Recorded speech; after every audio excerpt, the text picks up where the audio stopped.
적금이 있고요. 정기 예금이 있고요. 매달 고정적으로 나가는 적금, 뭐 자율 적금이 하나 있는데 네, 한동안 저금리 기조 속에 외면받던 적금, 예금이 다시 조명받고 있습니다. 한국은행의 기준금리 인상으로 은행 예금 금리도 줄줄이 오르면서 이 시중 자금이 다시 은행으로 몰리는 움직임이 감지되고 있습니다. 주식시장에 실망한 투자자들의 자금 이동, 이른바 머니 무브가 시작이 된 것인지 한번 들여다보겠습니다. 이인철 참전 경제연구소장 나오셨습니다. 네, 소장님 어서 오십시오. 뭐 시장도 어렵겠다, 뭐 금리도 오르겠다. 이럴 바엔 그냥 차라리 마음 편하게 예적금 하자. 뭐 이런 심리가 좀 나타나는 걸까요? 그렇습니다. 돈은 이제 몸에 비유하면 피, 혈액과 비슷해요. 그래서 낮은 금리에서 고금리를 쫓아갑니다. 네. 뭐 은행이 연초에 등 떠밀려서 금리를 조금 올렸거든요. 예금금리, 적금금리를 올리니까 반응은 거의 폭발적입니다. 지금 한번 보시겠습니다. 표에서 보시는 것처럼 1년 만기 정기 예금의 잔액이 불과 21세 3조 6천억 원이나 늘어났습니다. 네. 그래서 658조 원 정도로 형성하고 있는데 그동안은 지난해만 하더라도 예금금리 해봐야 제로 아니야? 네. 이자 소득세 내면 별거 없어 라고 생각하셨던 분들이 그나마 이제 한국은행이 3차례에 걸쳐서 금리를 인상하고 네. 뭐 등 떠밀려서 은행들이 금리를 조금 반영하자마자 이제 이런 머니 무브의 네. 이제 단초가 되는 예금 금리로의 돈 쏠림 현상이 조금은 나타나고 있습니다. 그 금리가 뭐 얼마나 매력적이길래 이렇게 많은 돈이 움직였을까요? 그렇습니다. 아마도 시중은행 창구 가서 직접 예금하시면 야 별로 매력적이지 않은데라고 느끼시는 분들도 있을 수 있습니다. 예금 금리의 경우에는 시중은행이 최고 금리 네. 0.3에서 0.4% 포인트를 인상을 해서 지금 보시는 것처럼 시중은행의 1년제 정기 이제 예금 금리를 보시게 되면 물론 아직도 0% 상품이 있지만 네. 처음으로 2%를 주는 상품이 등장을 했습니다. 네. 그러면 이자 소득세 15.4%를 내고도 남거든요.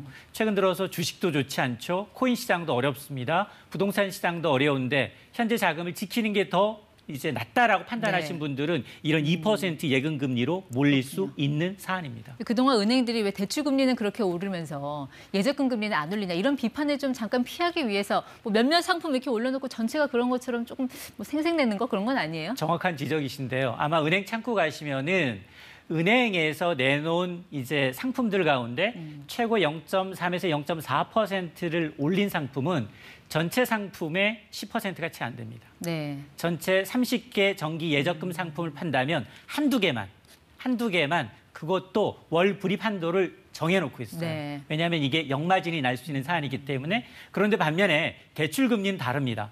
대출금리는 한은이 3차례 금리를 올릴 동안 1% 넘게 올렸어요. 네. 이 얘기는 은행이 예대 마진차, 예금 금리는 찔끔, 그리고 대출 금리는 많이 올려서 예대 금리 차를 이제 확보하고 있다는 겁니다. 네. 그런데 최근에 그 물가 오르는 뭐 추세나 속도를 감안을 해보면 최고로 2%를 받는다고 해도 이게 그 서민들에게 그렇게 매력적일까 싶기도 한데요. 예. 근데 주식 투자에서 마이너스 보는 것, 특히나 이제 코인 시장의 경우에는 지난해 비트코인의 경우에는 11월에 69,000달러까지 네. 갔었거든요. 8천만 원을 상회하던 것들이 지금 2달 새 반토막이 났습니다. 이런 걸 감안하게 되면 굉장히 불안하다라고 이제 느껴졌던 분들은 네. 이제 파킹 개념, 그러니까 은행의 예적금으로 완전히 이제 자리 잡았다라기보다는 다음에 더 나은 기대 수익률이 나오는 상품이 있으면 대기하는 자금의 성격도 일부 있습니다. 근데 은행들은 뭐 예금보다는 고객을 조금 더 오래 붙잡아 놓으려고 적금을 더 많이 이제 권유를 하고 실제로 거기에 더 많은 이자를 붙여주기도 하잖아요. 그렇습니다. 뭐 적금 금리도 많이 올랐겠습니다. 그렇습니다. 지금 예금 금리는 예금 가입자는 은행 입장에서 보면 잡아놓은 물고기예요.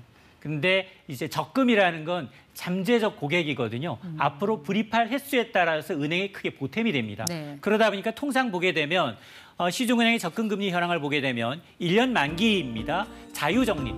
이제 시기나 금액의 자유스러운 건 정액 적립식보다 다소 낮아요. 그럼에도 불구하고 정액식 적립식의 경우에는 적금금리 5%대 상품이 등장을 했거든요. 자, 이런 거는 이제 상당히 매력적일 수밖에 없는데 좀 따져보셔야 돼요. 앞서 제가 말씀을 드렸는데 저런 상품 뒤에는 단서가 달려 있습니다. 네. 월 불입 한도가 20만 원, 30만 원 이내. 뭐 이런 건 꼭 확인하셔야 합니다. 그러니까 어쨌든 예금이나 뭐 적금이나 그 상품이라는 게 어쨌든 내 돈을 묶어놓고 이자를 받는 그런 행위를 말하잖아요. 여기에 어쨌든 사람들의 관심이 쏠리고 있다라는 거, 뭔가 좀 자금 시장의 의미 있는 변화가 나타났다 이렇게 해석을 할 수 있는 겁니까? 어떻게 그렇습니다. 보세요? 네. 앞서 이제 주식 시장이 많이 흔들렸잖아요. 연초부터 가장 크게 주목을 받고 있는 게 과연 미국이 과연 어떻게 할 거냐거든요. 미국이 코로나19 과정에서 무려 4조 달러를 풀었어요.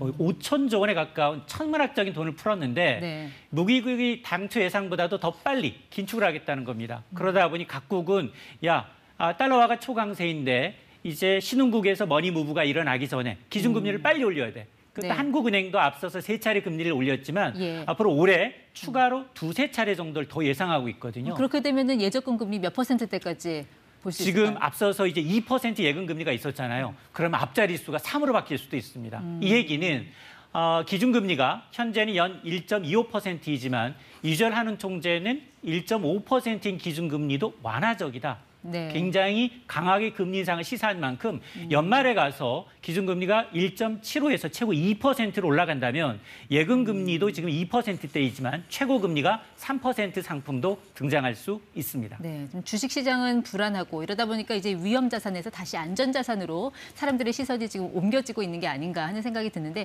자, 이렇게 금리는 계속 올라가는 그런 분위기 속에서 위험자산과 안전자산의 비중은 좀 어떻게 가져가는 게 현명할까요? 이게 사실은 개인차가 좀 있어요.